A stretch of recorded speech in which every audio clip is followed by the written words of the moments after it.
Sot kemi poezin Jetë ndër tela me gjamba, shkëputun për vepër 7 poetika e doktor Lazaradit nga cikli Muret e Muzgut.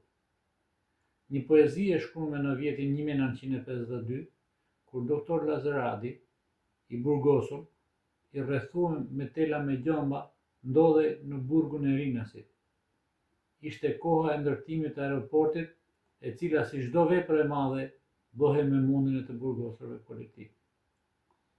Jetë ndër tela me gjamba. Një pyllnaj dhimbjesh ndremiste plaku i lashtë. Gjithçka dridhej frikshëm.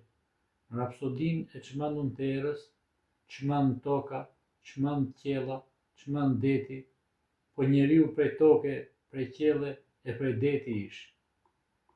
Njerëzit më të mirë, ndërjarg qenë që të tërbuhen po notojnë, jetë o jetë, ndër tela me gjamba rrethue, ndër pranga shtrëngue, ku dhun urrejtje vdekje në pusi u rrin gjurmave të fresta. Lodh mashtrimesh, një plak i lashtë, ndër andra merrte fluturim, nalt, shumë nalt ngjitej, larg, shumë larg sosej, ndër re të përdezuna, mbështjellë në mjegull drite. O plak i mirë, që humbe gjithçka, mos brit kësaj dhune, një atje kaltërsive pafund qëndro, mos u beso lajkave, prit vlla, prit, se një ditë edhe këtu ka me shtrit dielli i dashunive të fyeme. Rinas, 1952.